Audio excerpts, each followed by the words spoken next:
Hello and welcome back to Yu-Gi-Oh! The Sacred Card.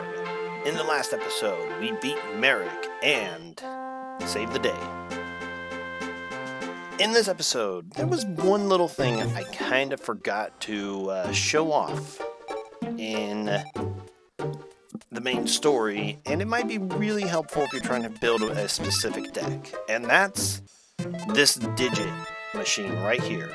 You see, Yu-Gi-Oh! Cards have an 8-digit code in their bottom left corner of their card. And as you can see here, as I enter in that code, that specific Yu-Gi-Oh! Card enters into,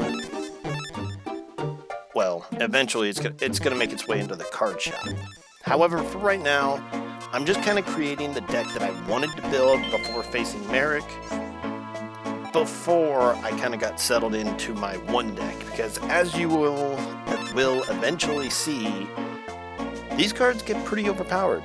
Now I eventually don't end up building the exact deck I wanted to get into, and you're going to see the reason why for that, well, in a minute.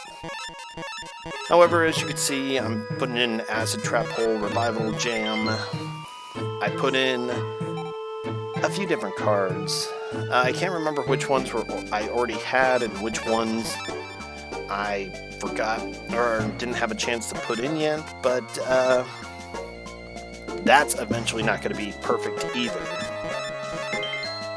As you can see, I was going to put in a Lejin. That actually ended up not making it into the final cut, and the reason, well, I'll show it off as we get to each and every single one of those. However, as of right now, as you can see, doing this kind of takes time.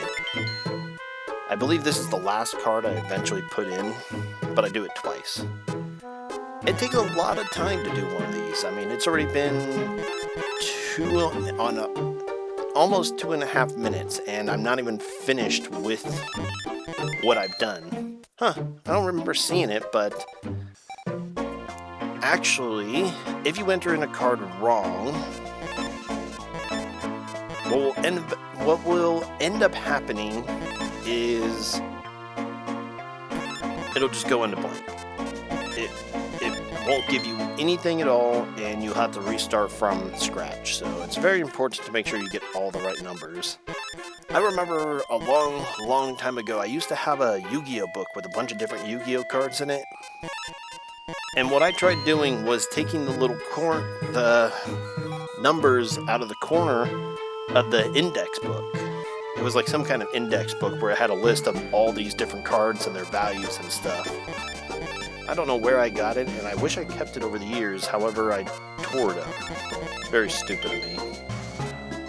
Anyways, I used to always try to fill in these codes with the little numbers in those tiny cards, which was very difficult. I was lucky to get them, and I spent a lot of time at this machine. It was before I even had internet, let alone a computer to do something like this in. As you can see right there, if you get something wrong, you don't get anything for it, and you have to restart from scratch. Anyways,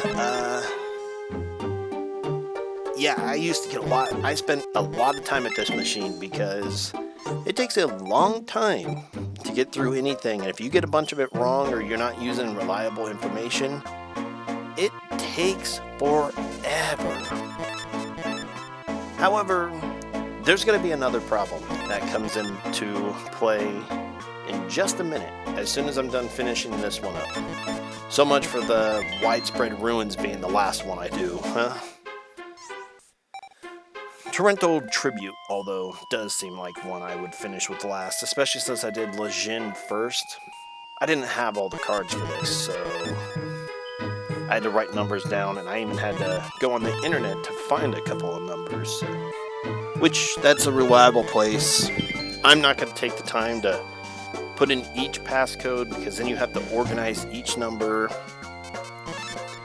You have to timestamp each one, and it's just faster if you go online, punch in Yu-Gi-Oh! Sacred Card card codes, and it'll give you a whole list of all of them. It'll give you a list of which ones have them and what the code is, and it'll give you a list of which ones don't have code numbers.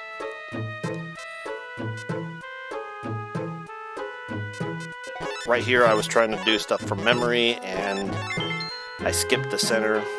And as you can see, if you press L or R, you can adjust where you are on the number codes. However, be careful with this because you have to reset from that specific part anyways. Moving on, I wanted to give a last tribute to all the cards that were in my deck. This is what I beat Merrick with. And it's time to say goodbye. I'm going to restart everything from scratch,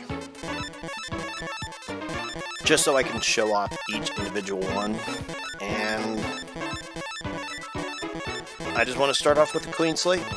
That way, another thing is you get to see the major problem and the reason why I didn't do this from the very beginning. Because if you remember from my exploiting Kaiba, I talked about the Kaiba exploit, where if you beat a Shizu and then lose the Kaiba, it's an easy way to grind up not only money, which I'm going to get into in another minute, but it's also a really good way to increase your deck capacity, because it'll increase it by 50 opposed to Bandit Keith, who is now the most reliable resource at 10. But as you see, I'm going through the list of all the cards I have and selecting which ones I want to put in. Now, as you saw with Merrick, he uses a lot of Shadow, and the best thing to use with Shadow is Dream. However, at this point, I realized that I screwed something up. So I was just going through. I don't know why I'm still doing this. I should have been just going straight to the low-cost cards and just throwing them in real quick, because I'm not going to have enough to do high-cost cards. And I'm going to end up resetting all of this anyway, so I don't know why I'm even messing around. I should have just skipped it. And as you can see, you can't leave with less than 40 cards. I went ahead and just filled it in and cut it out. And when you enter the code, this is where you get that card. As you can see with that Kuriboh, that's where I got it. So I just went ahead and skipped the whole me buying everything because it takes a while to look for the card. And restarting from scratch, again, this is what I've decided to do. Or this is the deck I've decided to make. But once again, you're going to see why this doesn't really work.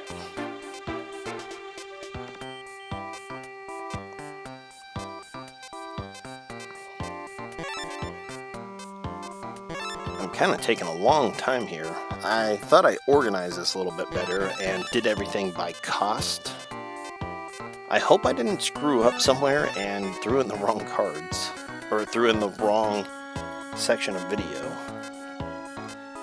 I don't think I did. But as you can see, with only 13 cards, I've already filled up almost all my deck capacity. Because I didn't use the Shizu glitch, I can't possibly fill in my deck at all. I am stuck at 23-25. As I go through trying to figure out what cards I'm putting in my deck, eventually the lower cost cards like Kuriboh and the trap cards are going to be where I save most of my deck capacity. But even that's not going to make a difference. As you can see right there, Swords of Revealing Light cost 200 a piece. And as soon as I added it in, my deck capacity went well beyond my maximum. And I still had 15 cards to add in too. It doesn't get any better from here either.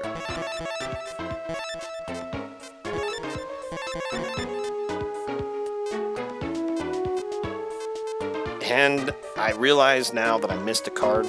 That was Mountain. I was eventually going to put that in, but I eventually took it out too. it was just not useful. Harpy's Feather Duster is a better card, and by far too.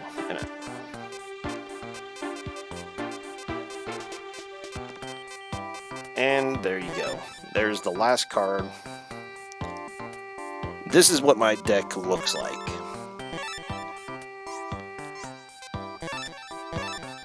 I don't think I could check it from cost inside my deck, and that's why I kind of didn't do that, I guess. I should have showed off what cards I had in here, but as you're going to see, I'm going to eventually take out a lot of these top cards, and you're going to see how quickly it just dissipates that cost, that deck capacity.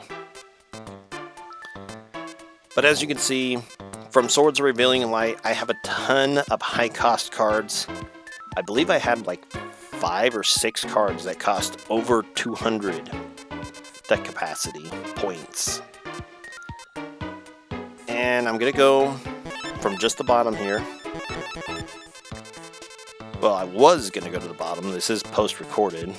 I was going to go from the bottom there, but then I wanted to show how far down it takes to just knock off that deck capacity.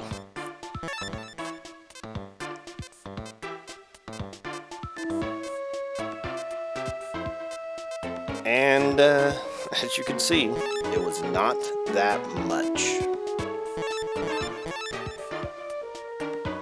Just by removing every card that was over 200, I already went ahead. I already went below my deck capacity. However, my numbers were still pretty close, so I decided to just throw in some different cards. I should have gone in with a Beacon of Darkness. I don't know why I didn't. Why I went with this Invisible Trap. I guess it didn't really matter to me. Now, the next thing I want to show is that if you go to the pier, you can battle Bandit Keith, and he gives the most experience for all of this. However, at the time, this has always been where I grinded, so it's just where I went to by nature. And you're going to be able to see the difference in how this plays out. Which, by the way, little trick I finally learned. If you want to save your turret tribute, if you want to save your best card, trap cards, put them up first, because it goes from right to left. So if you put it on the right side, it'll get used first. If you put it on the left side, it'll be used last, or at least be the next one to be used. And the difference it makes with just the better cards. As you can see, he can't even touch me. I drew a Heavy Storm here. I knew I wasn't going to like that card, but I used it anyways, and I'm already almost completely done in just a couple of turns. What luck, I drew 2 Heavy Storms, but just like that, in just a few turns, I win, and that deck capacity only went up by 5. If you remember, I had 23 max, and my perfect deck, or the one I wanted to build, was at 32. I would have had to do that fight hundreds of times. I only managed to do it a couple, and I finally got so sick of doing it that I just went ahead and moved on. And as you can see here, even as I still could not manage to beat Merrick. I still got unlucky draws, and he got better draws than me. But as you can see here, with just matching cards, it was a little bit easier too.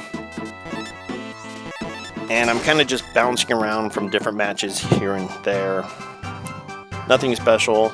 I decided to braise it up just a little bit more because I wanted to do something else. From this point, I wanted to see, when I did the Kaiba exploit, I was able to clean out this card shop. And I thought to myself, can you still do it now that the exploit's over? I can no longer do this exploit. And this was at 5,000 around Keith, Bandit Keith, doubles that. So he'll give you 10,000 money. And I'm checking it right here just to see where I'm about at. And as you can see, I'm about 3/4 up the way, roughly. And as I'm looking, I wanted to see kind of where I would end up. So I went ahead, battled the machine again, came back, and obviously, oh, I did this one wrong. Whoops. I meant to do this by price, but as you get to see, it's not going to really matter.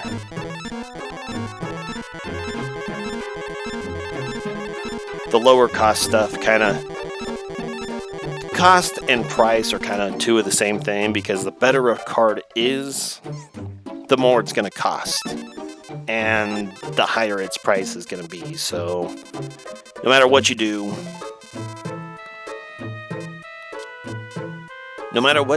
it's going to be roughly the same.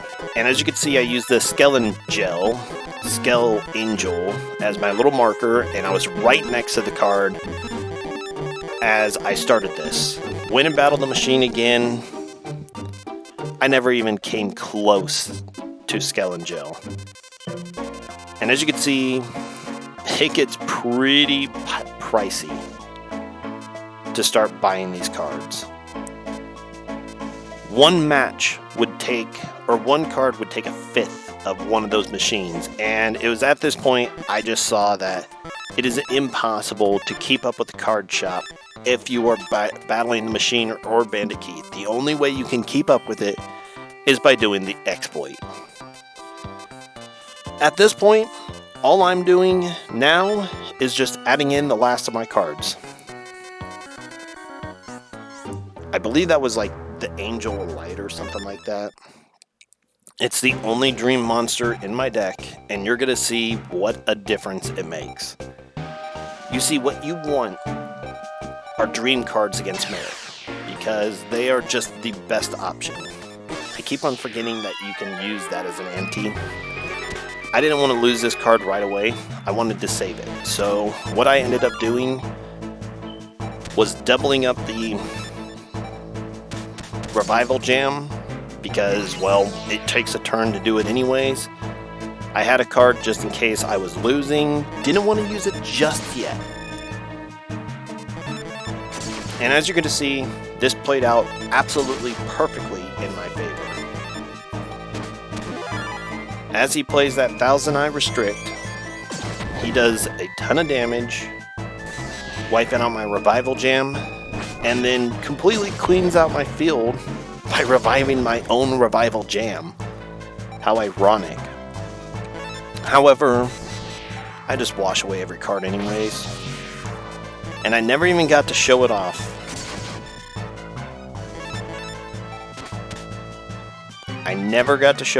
But Dream does destroy Shadow, regardless of attack.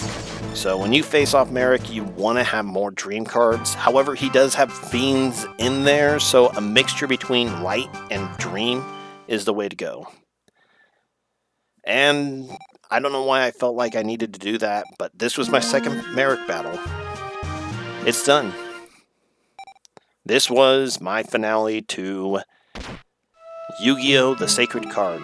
I honestly think it's a really good game. I think the Shadow and I think the types of it is really weird. It kind of reminds me a lot of the first season, where cards just kind of did whatever they wanted.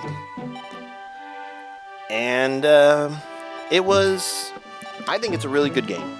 If you enjoy Yu-Gi-Oh! Even at the slightest, I think it's a really fun game to play. Definitely should try it out. I don't remember what it was on eBay, but I've been able to get copies. I've had this cartridge for years, but I've been able to get copies for $3. I think I've seen them on there for that. Or at least the Rashif of Destruction, which is the sequel to this game. And out of all the Let's Plays I've played so far, This and Pokemon Silver are the two I would do.